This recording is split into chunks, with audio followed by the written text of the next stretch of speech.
Le Front National, c'est une question qui se pose beaucoup actuellement depuis le départ de Florian Philippot. C'est avec Bernard Monod que nous sommes ce matin, l'eurodéputé du Front National précisément.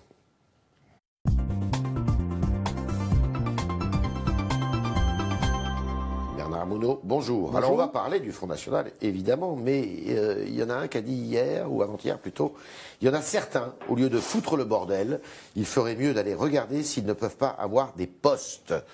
Alors ça, c'est le président de la République qui parle. Ça me semble bien, ouais. Il est en Corrèze, en visite. Ce sont des propos qui n'étaient pas supposés être filmés ni entendus. Ça a fait beaucoup de bruit parce que, pas loin, il y a deux équipementiers automobiles qui sont dans une passe difficile. GMS. Notamment. Vous êtes d'accord avec ça? Bon, écoutez, avec sa sortie, je veux dire. Non, moi j'accorde pas d'importance aux paroles. Tout ça, ce sont des bruits médiatiques. Tout le monde s'agite autour de ça. Moi, ce qui m'importe, c'est les actes. Voilà. Oui. Comment dire, que ce soit Macron 1 du temps du duo Hollande et Macron 2 maintenant en tant que président, Macron détruit et déconstruit la France, notamment industrielle, l'industrie lourde française. Ah bon? Oui, quand vous voyez Alstom. On ne l'a pas attendu puisque ça fait quand même 20 ans, 30 ans. Oui, bien entendu, il y a un mouvement général, mais là, il accélère terriblement. Et maintenant, il en est à être le fossoyeur de l'industrie française de manière définitive, parce qu'il ne croit plus du tout en la France et qu'il est dans une logique de poste national. Et on voit bien que c'est Siemens qui récupère les éléments, c'est General Electric. Et pourtant, vous êtes un homme de chiffres, vous êtes économiste. On regarde les sondages. Il est plus populaire à droite qu'à gauche, Macron. C'est à gauche qui se casse la figure dans les sondages de popularité. Oui, parce qu'il déçoit sur notamment la loi travail, parce qu'il déçoit sur beaucoup de choses. Vous n'êtes pas de gauche, vous?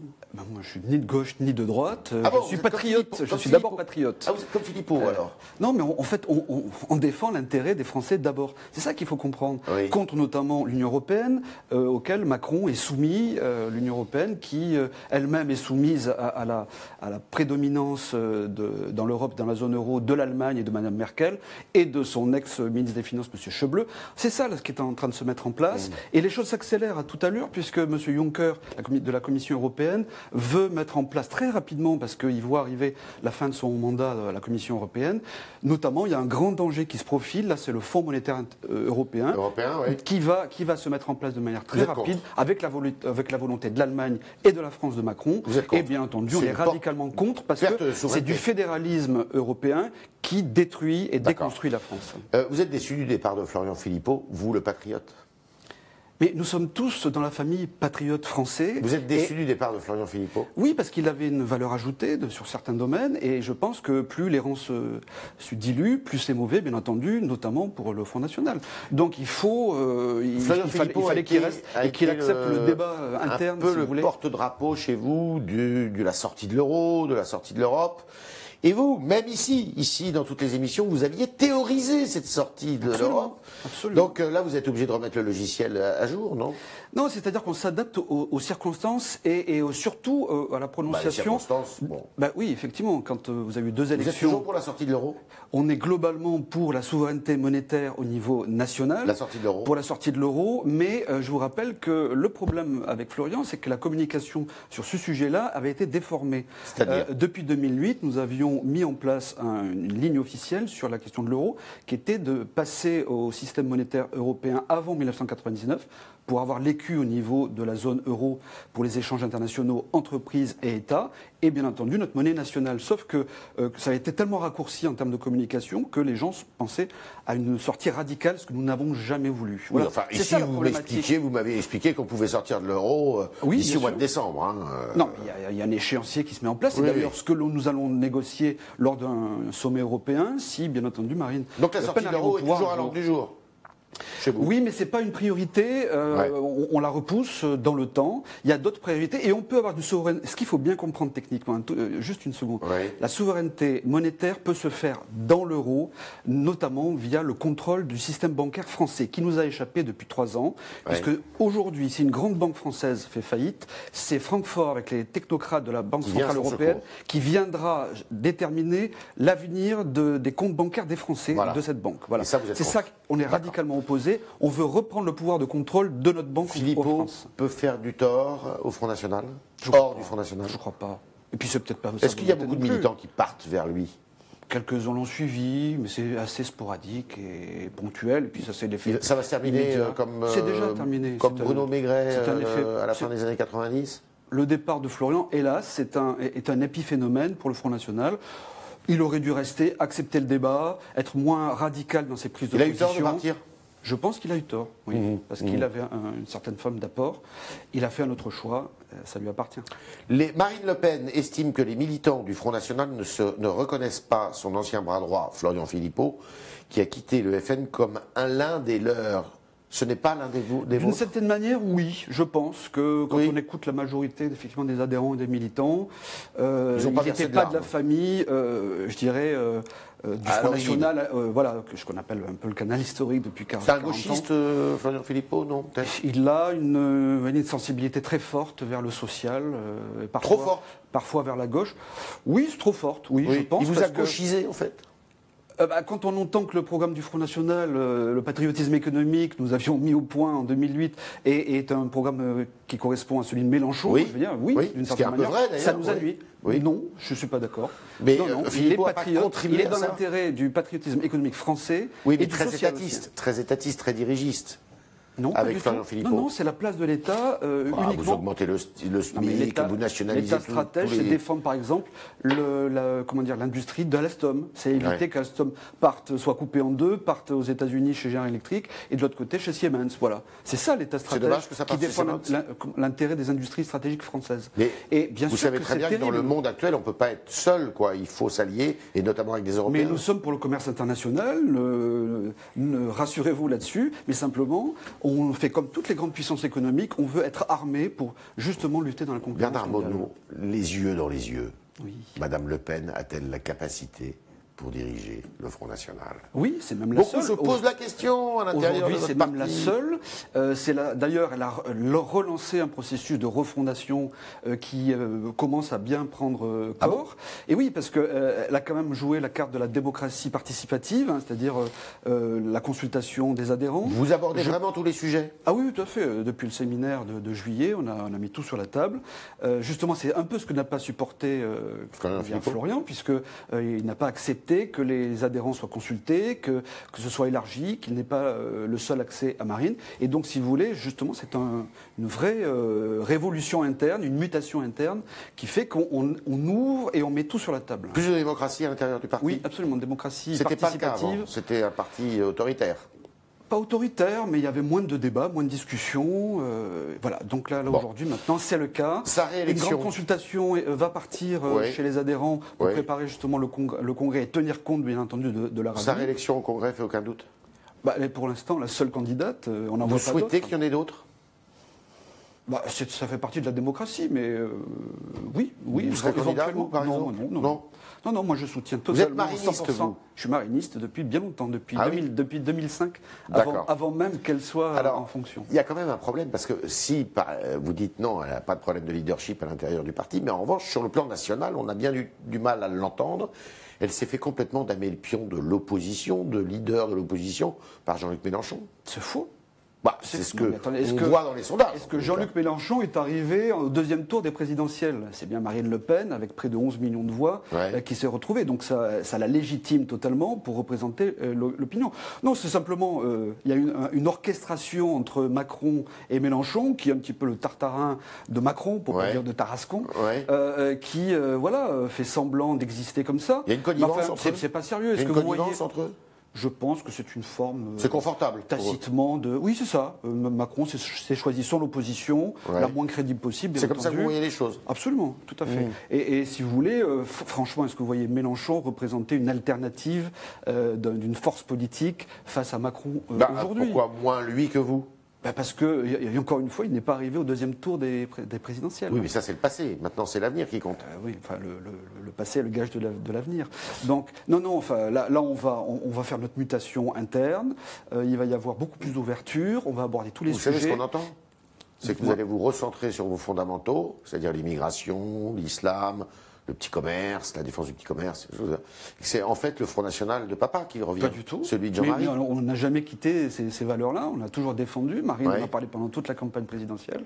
Et puis, il y a d'autres événements qui se passent depuis notamment 2012, parce que les choses évoluent très très vite. Si vous voulez, la numérisation de l'économie et donc de la société et donc des nations. Quelles sont vos recettes là-dessus? Les recettes, c'est de rétablir de la régulation aux frontières nationales, de reprendre le... C'est difficile, parce que par définition, mais ça se négocie, ça se renégocie. Se moque des frontières. Hein. Ben justement, donc c'est là que ça se renégocie lors d'un sommet européen à l'Union européenne.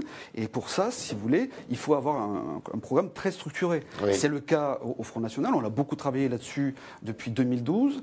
Et donc il y a ça. Il y a aussi la perte de... alors simplement reprendre le contrôle, notamment fiscal. C'est-à-dire qu'il faut savoir qu'à 15 il n'y a pas à 17... Bruno Le Maire veut faire payer les GAFA, par exemple. Aujourd'hui, je parle exactement des GAFAM. Voilà, aujourd'hui, il y a un laxisme total, il y a une absence de contrôle. Et quand... il y a moins de laxisme, là. Et quand le PS et l'UMP étaient au pouvoir... Et la Commission européenne semble vouloir aller passe à l'offensive face aux GAFA. Oui, c'est ce qu'ils annoncent, sauf qu'on voit que c'est très très lent. Moi, il y a déjà une solution immédiate qu'il faudrait arrêter. Arrêter tout de suite l'accord entre l'Irlande et la France, donc un accord qui est très ancien de 1968, qui permettait l'optimisation fiscale entre les entreprises de ces deux États. Déjà, on arrêterait. Il n'y aurait pas eu le problème donc de Google, qui a subi une amende effectivement de 13 milliards d'euros, mais qui ne la paye pas à l'Irlande. Ouais. Voilà, donc on a un déficit là-dessus, on a une perte de 5 à 6 milliards d'euros sur ces 13 milliards d'amende. Voilà, et ça, c'est la France qui devrait en bénéficier. Et les directives de l'Union européenne ne permettent pas ça aujourd'hui. C'est pour ça qu'il faut renégocier toute cette appartenance à l'Union européenne. Et ça, seule Marine Le Pen et le Front National pourraient le faire parce que... Renégocier tous les niveaux, sur la dette, sur les banques, sur... tout ce qui nous lie à l'Union européenne. Tout ce qui déconstruit la France. Qui touche aussi l'immigration, bien entendu, parce que ça, c'est un énorme problème. La libre circulation à l'intérieur de l'Union européenne. C'est là-dessus que vous allez beaucoup travailler ? Que vous allez beaucoup oui, on a déjà fait moi j'ai moi-même fait des propositions au séminaire qui va dans le sens de la renégociation. Vous étiez candidat à la présidence du groupe Europe des Nations et des Libertés au Parlement européen. C'est pas vous qui avez été élu.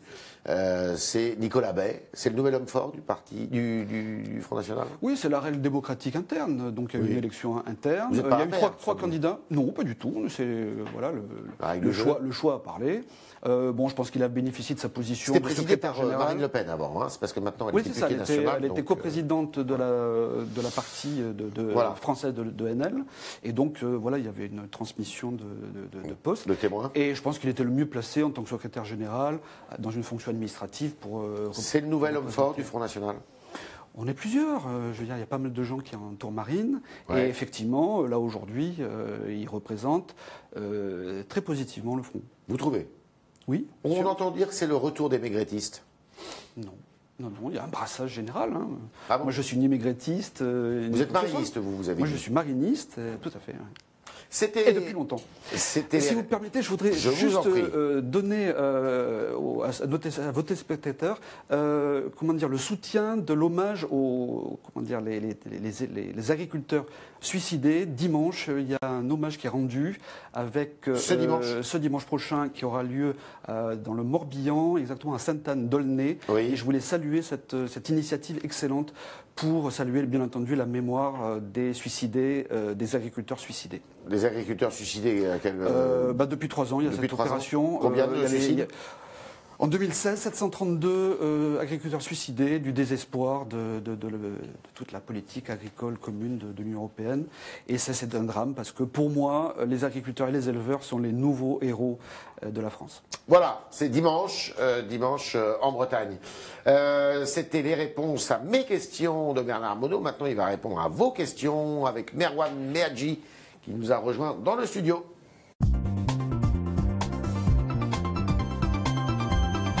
Bonjour Merwan. Bonjour Yves, bonjour. Alors, nous avons une question de Olivier qui nous dit « Vous voulez mettre en prison tous les fichiers S, c'est ce que vous dites sur votre compte Twitter. Vous n'êtes pas un peu trop simplet? N'êtes-vous pas un peu trop simplet ?» C'est un internaute qui parle. C'est un internaute, Olivier. Qu'est-ce que vous faites pour lutter contre un acte de guerre ? Car c'est de ça dont on parle. Tous les fichiers S, il faut les mettre. Déjà les contrôler, les surveiller, et ceux qui sont effectivement dans une situation extrêmement dangereuse, effectivement les mettre en prison après condamnation, bien entendu. Et puis peut-être les déchoir de leur nationalité quand il y a une binationalité et les expulser parce qu'on est toujours coincé à cause de la décision de Sarkozy qui avait supprimé le principe de double il faut qu'ils soient condamnés judiciairement, vous dites-vous. Forcément. Ah oui, tandis que... Je vous rappelle que le Front National défend un état de droit. Monsieur Ciotti dit, les plus dangereux, avant même d'être condamnés, eh bien, il y aurait une espèce de présomption de culpabilité, et les plus dangereux, il faudrait justement les mettre, peut-être pas en prison, mais dans des centres de rétention. Non, il ne faut peut-être pas aller jusque-là, mais en tout cas, avoir une surveillance, en tout cas, de ces gens-là, mais de manière concrète, réelle, pour éviter les actes de terrorisme islamiste. Voilà, et puis avoir un contrôle sur nos frontières, les régulations, pour éviter que de nouveaux djihadistes arrivent en France. Marie, selon Le Monde, vous avez collaboré avec Marine Le Pen un temps sous le pseudo Nicolas Pavillon. Pourquoi ? Parce qu'à cette époque-là, je travaillais à la Caisse des dépôts et consignations et donc je ne voulais pas exposer mon employeur, ni même ma famille dans un premier temps. Et voilà, donc j'ai été dans l'ombre depuis bien longtemps, parce que je suis au Front National depuis 37 ans. Et donc c'est pas nouveau. Oui. J'avais 17 ans à l'époque. Du temps de Jean-Marie, alors ? Depuis très longtemps. Et puis, bien entendu, le volet économique, depuis 2005, a pris son essor au Front National. Donc je suis venu apporter ma petite pierre à l'édifice. Caisse des dépôts ? Actuellement, non. Et vous ne bénéficiez pas, votre retraite ne court pas au droit à la retraite. Je ne suis pas haut fonctionnaire, donc je suis salarié du privé, et donc j'ai négocié un accord de suspension avec eux. D'accord. Brian, que pensez-vous de la plateforme Les Amoureux de la France lancée par Dupont-Aignan afin de rassembler les droites fortes de Wauquiez et Marine Le Pen ? Ça va dans le bon sens, mais c'est un peu réducteur. Nous, on s'adresse plutôt à la France forte, avec tous les patriotes qui voudraient se rassembler sur notre ligne, et celle de Marine Le Pen. Et donc, si vous voulez, on appelle tout le monde. Et je voudrais préciser quand même que le Front National est le seul parti politique, mouvement et force politique capable de rassembler largement dans l'avenir. On a vu, ça a duré très peu de temps.